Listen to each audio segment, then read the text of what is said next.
Foundational 1929 essay, A Room of One's Own, Virginia Woolf, notorious thought criminal, describes a visit to the, may God save her, British Museum, where she seeks to do one thing: read about women. She recollects the visit with a kind of awe. The museum entryway is described as a huge bald forehead, a distinctly male image, and after entering, she details for the reader what her experience was in trying to read about women. Quote, "One went to the counter, one took a slip of paper, one opened a volume of the catalog, and the 5 dots here indicate 5 separate minutes of stupefaction, wonder, and bewilderment. Have you any notion how many books are written about women in the course of 1 year? Have you any notion how many are written by men? Are you aware that you are, perhaps, the most discussed animal in the universe?" It's been a long time since Woolf wrote those words, but also not really a long time at all. At the time of publishing this video, A Room of One's Own is less than 100 years old. Your grandparents, in all likelihood, were alive at the same time as Virginia Woolf, lived in the world that she described, a world where, in many places, women exerted a grand total of 0 influence over their own lives and bodies. Unless, of course, they had the money to do so. A Room of One's Own is something you probably should have read by now.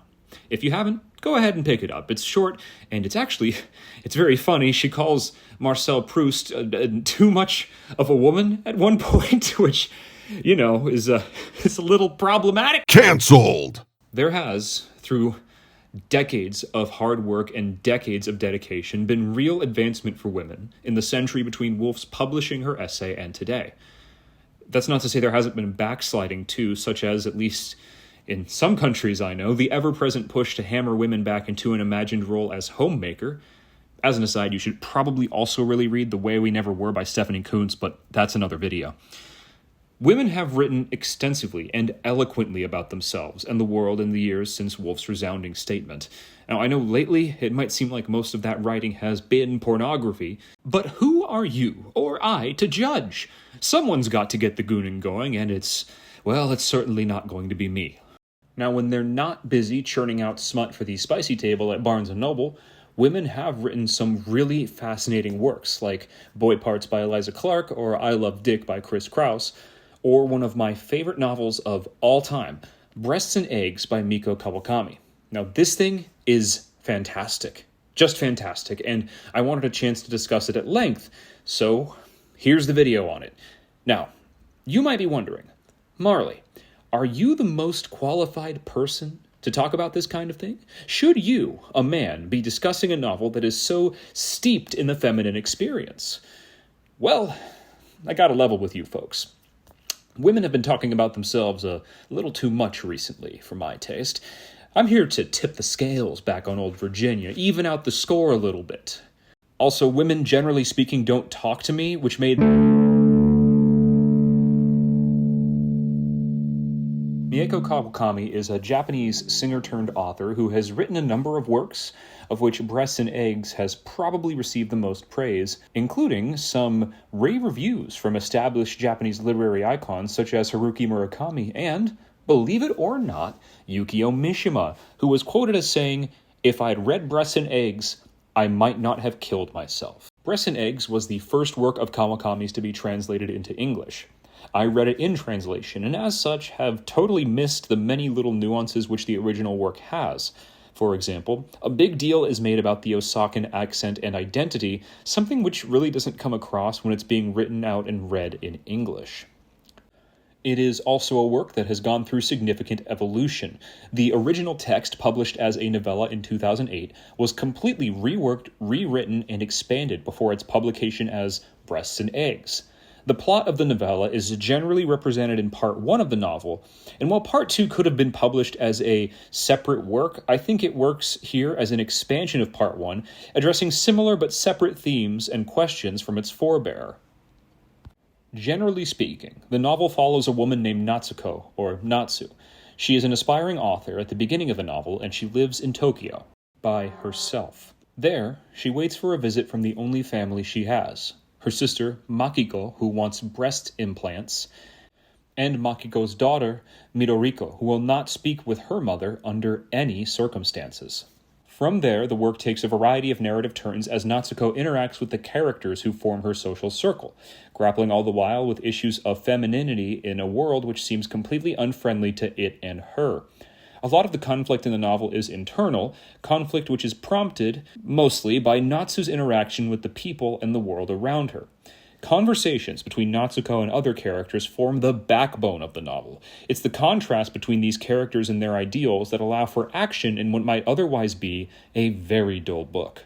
Notably, all but one of the primary characters whom Natsuko interacts with over the course of the novel is a woman. Men are mostly not a positive presence here.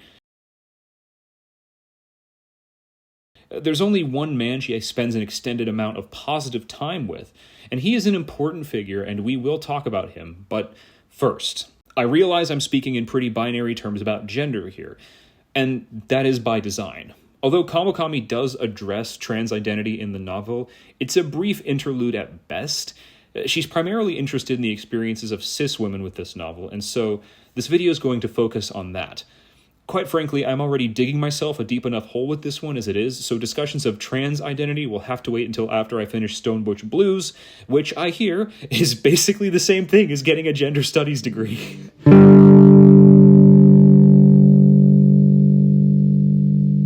Breasts and Eggs is a work that is split into two parts. Part 1 deals with 3 women having existential crises during a hot summer in Tokyo.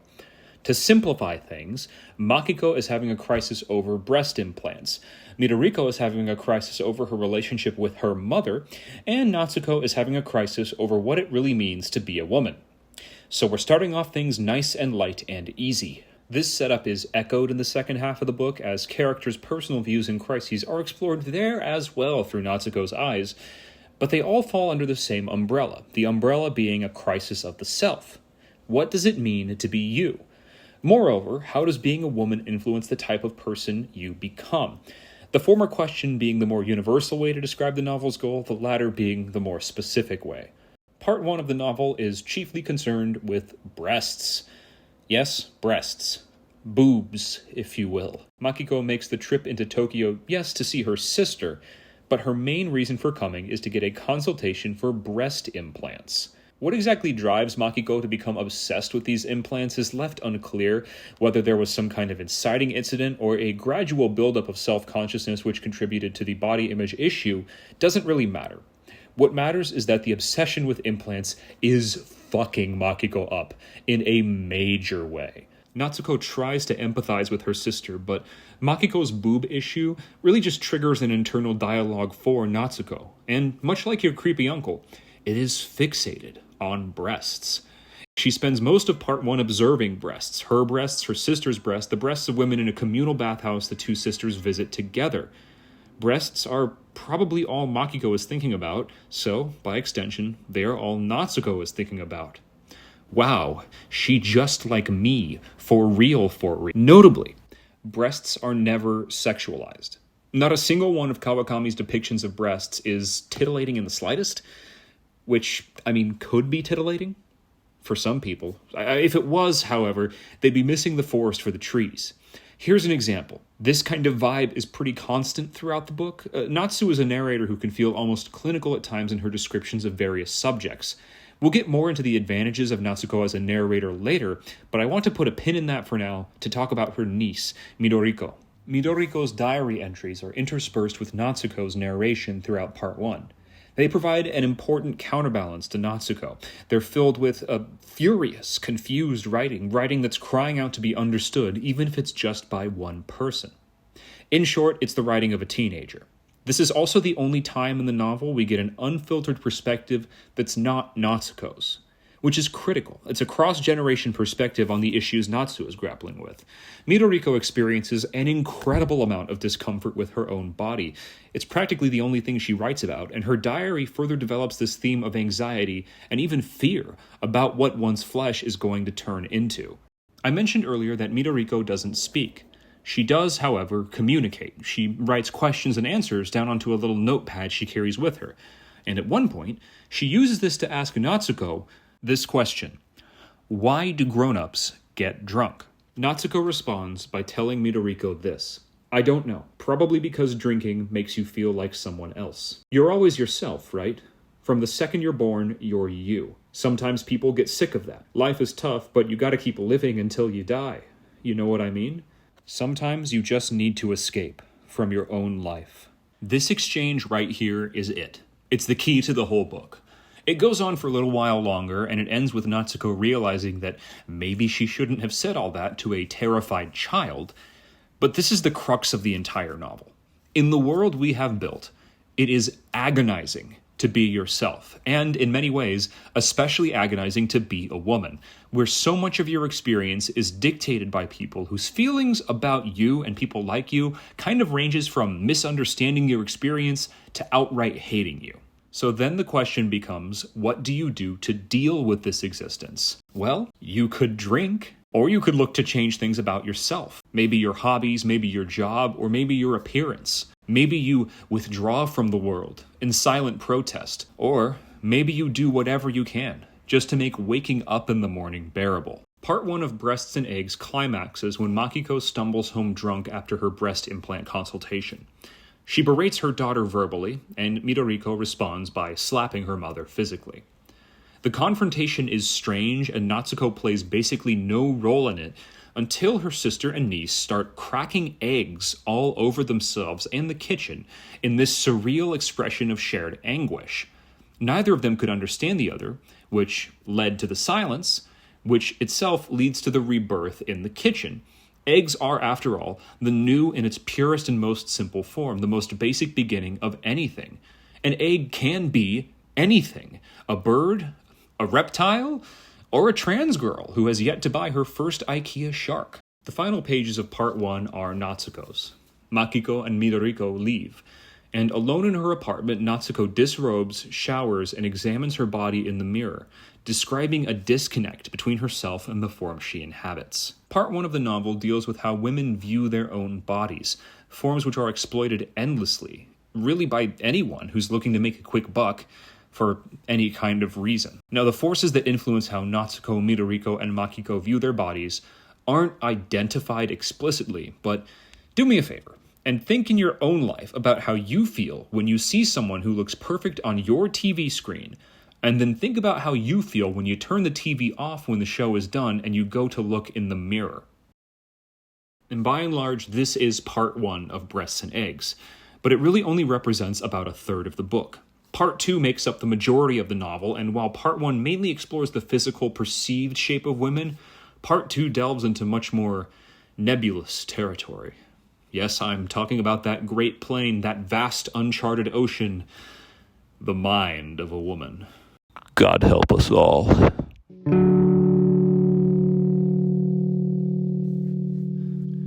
Part 2 jumps forward in time roughly 10 years.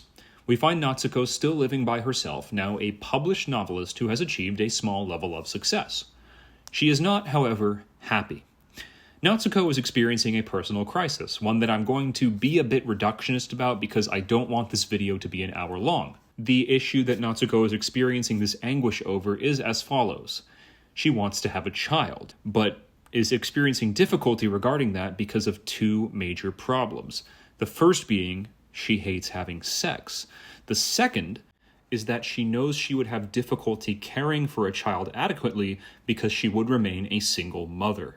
Part 2 introduces a litany of new characters to better support the conversations it wants to have. These characters include Ryoko Sengawa, Natsuko's publisher, and Rika Yusa, an older author. These two women help make up Natsuko's social circle, along with a man named Jun Aizawa, the only male character in the novel who gets extended time on the page. Now that we're talking about new people, you might wonder how Kawakami balances introducing and fleshing out all these characters with the need to develop Natsuko and her internal conflict, which, after all, is the main point of Part 2. Kawakami does this by making Natsuko more of a listener than a talker. This enables her to have a vibrant internal dialogue while still allowing the characters around her to flourish, blossom, and influence that internal dialogue. Now, while it would be easy enough for Kawakami to make Natsuko a listener and leave it at that, she provides reasoning for Natsuko's personality in the text. Natsuko, along with her sister and mother, lived for years with an abusive father. The abuse took a number of forms, including hurled verbal assaults, and Natsuko's response to this violence is silence. It's something that stayed with her into adulthood. Respond to the violence by tucking yourself away, hiding from it. Her abusive childhood informs the character, adding another layer to her and therefore another layer to her inner turmoil. Okay. Now we're getting to a portion of this video where I've got to be honest with all of you. Writing about this book is difficult for me. Apart from just the baseline difficulty in being an outsider writing about these issues and perspectives, there's so much about it that I think is so special. And because of that, I don't want this to be a ramble for an hour video and then the audience doesn't learn anything at the end. So because we're talking about part 2 and a lot of these things come up more in part 2, here's a few things that I like and why I like them in no particular order. There's the prose. Always clear and effective, but never lacking an emotional charge and depth. There's sentences in here that will just floor you. Take this excerpt from page 214, where Natsuko briefly ponders something I think about almost every single day. How does anyone do anything? How does a person become the person they are and then maintain that every single day? What's going on behind the eyes of the person that I'm talking to, and why? These questions aren't named in the text, but it is underneath Natsuko's thoughts here as she listens to Rika and Sangawa discussing their lives. She's also drinking beer while she's thinking about that deep shit. Beer. Thinking about deep shit. If there were any doubts in your mind as to her literally me status, you'd best put those doubts to rest with extreme prejudice. There's also the sheer volume of concepts or ideas that are covered in pursuit of fleshing out the larger theme. A huge part of Natsuko's struggle over having a child is tied back to her struggle over embracing herself. Take page 223, where she wants to call her sister. I just wanted to hear her voice, she thinks. But she doesn't call her, because she doesn't want to bother her. Natsuko's ability to love and care for a child is inextricable from her self-image issues. Finally, there is part 2's narrative. Eggs and everything they can be as a companion piece to breasts and all they can be. Two sides of the feminine, but absolutely not the only sides.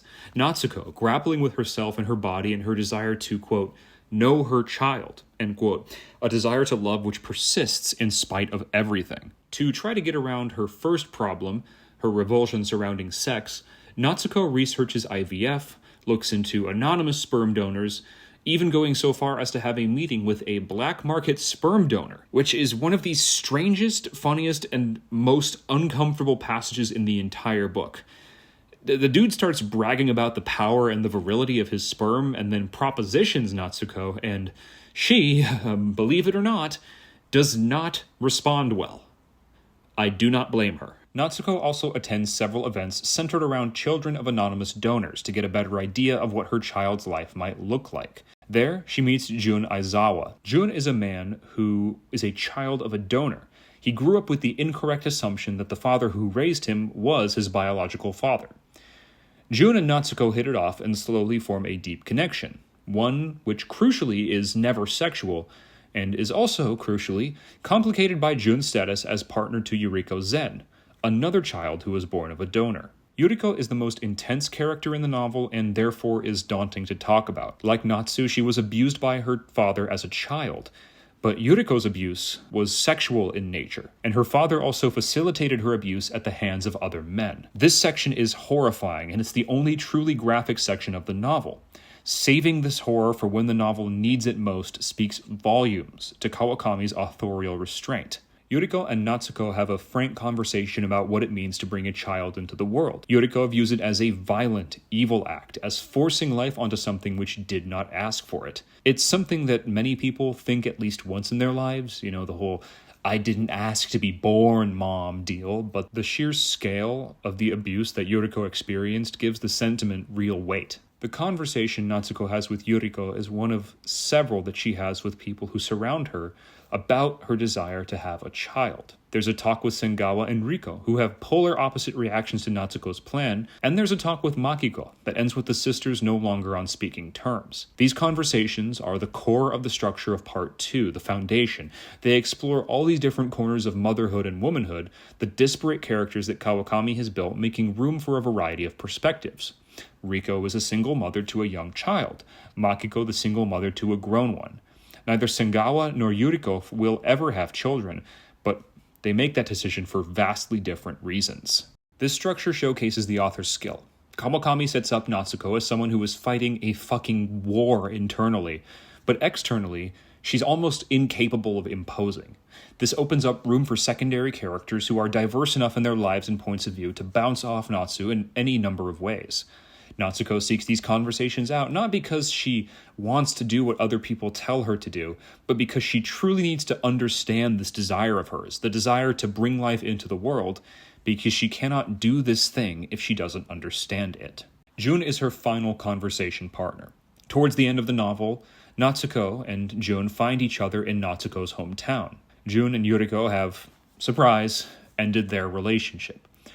Natsuko and Jun are in love with each other in their own way, and Jun comes to Natsuko with a proposition. He wants to be the father of her child, and he's willing to do so on her terms. A portion of this conversation takes place on a Ferris wheel, echoing a conversation Natsuko has with a then-mute Midoriko in Part 1. Notably, Natsuko is afraid of theme park rides.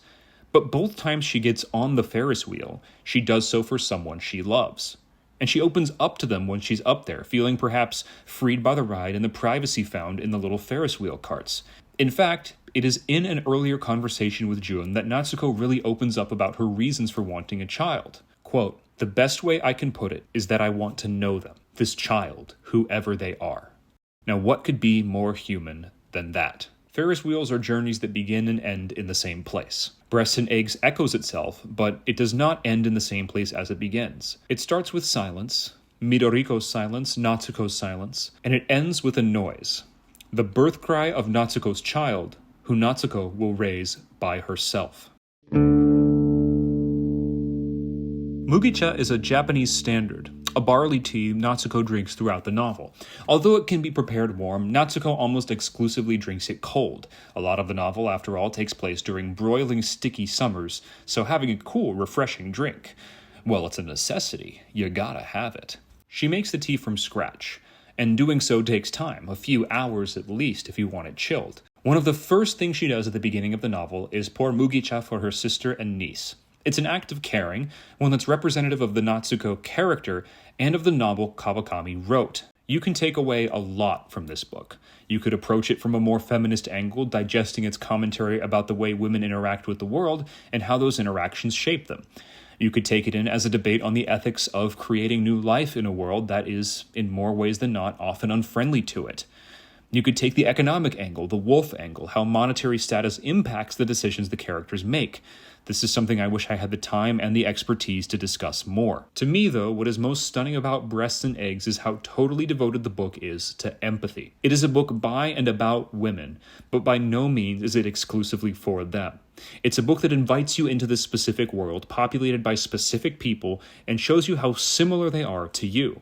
So many of the feelings of unease in the world that Natsuko experiences could just as easily be experienced by you or I, and this dedication to the universal in the specific is what really makes Breasts and Eggs special. Before this wraps up, I'd like to make clear that I don't believe having children is the end-all be-all to happiness, and I don't think this video, or at least I hope this video doesn't come across that way. But I figured I should address that sticking point just in case that remained unclear. Breasts and Eggs, as a book, doesn't posit that having children is some magic fix to your problems. Far from it. It's an evolution of the ideas developed in a room of one's own. Natsuko is able to write, to examine who she is, and to decide that she wants to have a child because she has agency. She has a room of her own. And the other women in the novel are free to do the same, or to make the exact opposite choices for the exact same reason. Mieko Kawakami wrote a work that is profoundly rooted in the feminine, a work that advocates for empathy in clear, evocative terms. That, more than anything else, is what I hope you take from this video. Well, I think that should about do it. So, thanks for watching. Don't forget to like and what? What? There he is. Oh, shit! Bro does not have a women's studies degree. They found me! Kick his fucking ass. I gotta get the fuck out of here right now!